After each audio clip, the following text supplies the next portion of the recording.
اللہ تبارک و تعالیٰ کی نعمتوں کو اگر ہم گننا چاہیں تو اللہ نے خود یہ دعویٰ فرمایا ہے، ان تعدوا نعمت اللہ لا تحصوها۔ ساری عمر لگے رہو صرف نعمتیں گننے پر تو عمر ختم ہو جائے گی، نعمتیں تم گن نہیں سکتے۔ ایک حقیقت ہے۔ اب میں ایک اور بات کرنے لگا ہوں، اگر ان تمام نعمتوں کو جنہیں ہم ساری زندگی ہر پل لگا کر گننے کے بعد بھی گننے سے قاصر ہیں، ان تمام نعمتوں کو ترازو کے ایک پلڑے پر رکھا جائے اور محمد و آل محمد کی ولایت اور مودت کو دوسرے پلڑے پر، تو وہ ساری نعمتیں مل کر اس ایک نعمت کا مقابلہ نہیں کر سکتے۔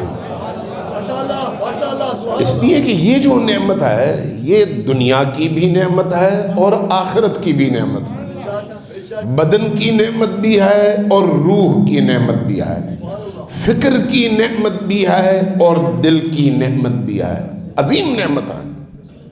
اور بدقسمت ہیں وہ لوگ جو اس نعمت عظمیٰ سے واقف نہیں ہیں۔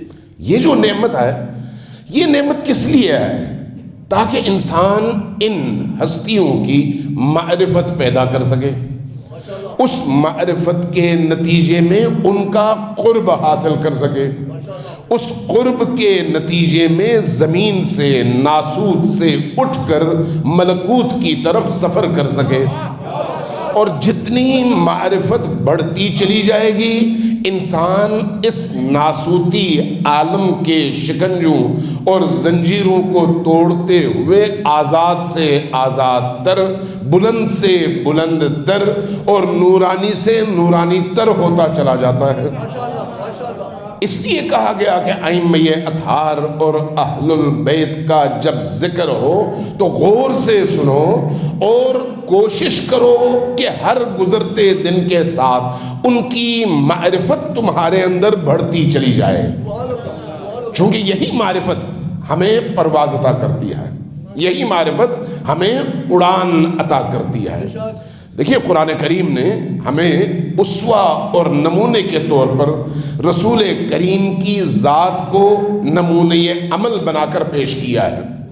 اسی نمونۂ عمل کا تسلسل علی اور آل علی ہیں مہدی آخر الزمان تک۔ لہذا جب ان ہستیوں میں سے کسی کی ولادت ہو تو وہ ولادت صرف اس لیے نہیں ہے کہ ہم چند اشعار پڑھ کے خوش ہو جائیں، نہیں، بلکہ وہ اشعار اگر ہماری روح کی نورانیت میں اضافہ کر سکیں، ہماری فکر میں پازیٹیو تبدیلیاں لا سکیں، ہماری روحوں کو اہل البیت سے جوڑ سکیں، ہمیں اہل البیت کی غلامی میں مزید مضبوط کر سکیں، ہمارے اندر کی تاریکیوں کو وہ دور کر سکیں، تو وہ محفل جیسے ابھی آپ کی محفل ہے، جتنے لمحے ہم ان محفلوں میں گزارتے ہیں ان میں سے ہر لمحہ اللہ کی بارگاہ میں عبادت قرار پاتا ہے۔ لہذا ان لمحات کی قدر جانیے۔ پوری دنیا میں اربوں انسان ہیں انہیں یہ لمحات نصیب نہیں آئے، اربوں انسان ہیں انہیں یہ نورانیت نصیب نہیں آئے، اربوں انسان ہیں انہیں روح کی یہ لذت نصیب نہیں آئے، اربوں انسان ہیں جن کو مودت اور ولایت کی یہ عظیم نعمت نصیب نہیں آئے۔